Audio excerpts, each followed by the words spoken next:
I have never ever seen anything like this, obviously. We're having an earthquake, relax. It was a magnitude 6.6 earthquake. 1994 में Los Angeles में लगभग 6.6 magnitude का earthquake आता है, जिसकी वजह से बिजली जा चुकी थी और पूरे शहर में ब्लैकआउट हो गया। ब्लैकआउट के दौरान कई लोगों ने ऑब्जर्वेटरीज को कॉल लगाए और कुछ ने तो 911 इस इमरजेंसी सर्विस तक को कॉल लगाया था। अब अर्थक्वेक जैसी सिचुएशन में इमरजेंसी नंबर पे कॉल लगाना नॉर्मल बात है, लेकिन लोगों ने अर्थक्वेक के लिए कॉल नहीं लगाए थे, बल्कि कॉल लगाए गए थे आसमान में जायंट सिल्वर क्लाउड दिखने की वजह से, जो एक्चुअल में मिल्की वे के अनगिनत सितारे थे, जो शहर की बिजली जाने की वजह से वहां के लोगों ने पहली बार देखे थे। आप में से कितने लोगों ने आज तक रात को खुले आसमान में तारों को देखा है, उन्हें अच्छे से निहारा है कि किस पैटर्न में तारे दिख रहे हैं? आई एम डैम श्योर 90% लोगों ने इस बात पर ध्यान ही नहीं दिया होगा कि पिछले 8 से 10 सालों में हमें आसमान में तारे दिखना बहुत कम हो चुका है। इनफैक्ट हम आसमान में कभी थोड़ा देखते भी हैं तो हमें सिर्फ 1 से 2 टिमटिमाते हुए तारे नजर आते हैं। क्या आपने कभी यह सोचा है कि आखिर ये हो क्यों रहा है? तो दोस्तों, इसके पीछे मेजर 2 रीजन हो सकते हैं। First, air pollution.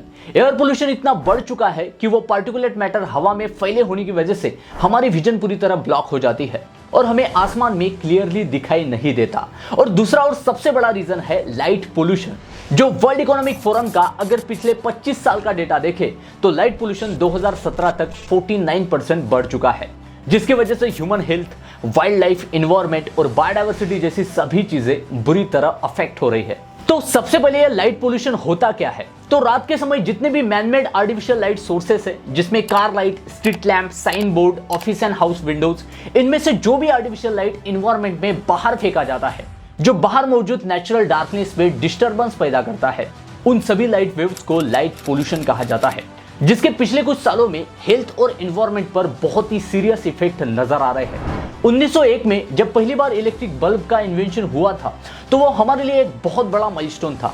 हमारे पास पहली बार एक ऐसा आर्टिफिशियल लाइट सोर्स था जिसकी वजह से हम रात में भी दिन का उजाला एक्सपीरियंस कर सकते थे। आज की कंडीशन अगर देखें तो दुनिया भर में ऐसे कई शहर है जहां पे इसी आर्टिफिशियल लाइट का इस्तेमाल जरूरत से 300 से 400 गुना ज्यादा किया जा रहा है, जिसकी वजह से नो डाउट हमारा प्रोडक्शन कई सेक्टर्स में बढ़ा है, लेकिन इसकी एक भारी कीमत भी हम इंसानों को आज की डेट में चुकानी पड़ रही है।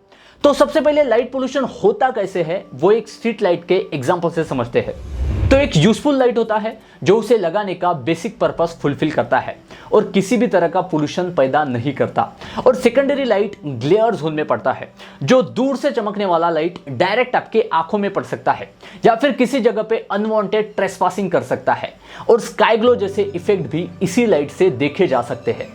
अभी सितंबर 2023 की बात है। लाइट पोल्यूशन का एक्वेटिक इकोसिस्टम पर क्या फर्क पड़ता है, उस पर एक स्टडी पब्लिश की गई। तो उसमें यह पाया गया कि उन छोटे जीवों का आर्टिफिशियल लाइट की वजह से नॉर्मल फोटो पीरियड पूरी तरह डिस्टर्ब हो चुका है।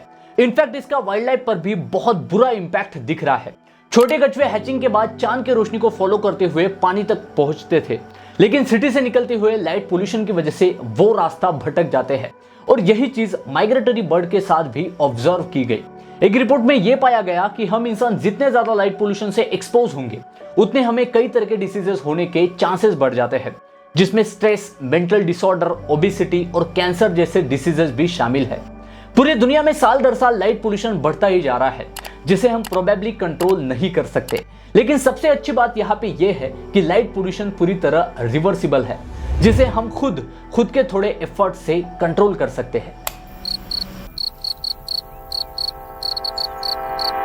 दोस्तों, इसी तरह के इंटरेस्टिंग शॉर्ट टॉपिक पर वीडियो देखने के लिए इस चैनल को सब्सक्राइब कीजिए और हम मिलते हैं अगले वीडियो में एक नए टॉपिक के साथ। Thank you.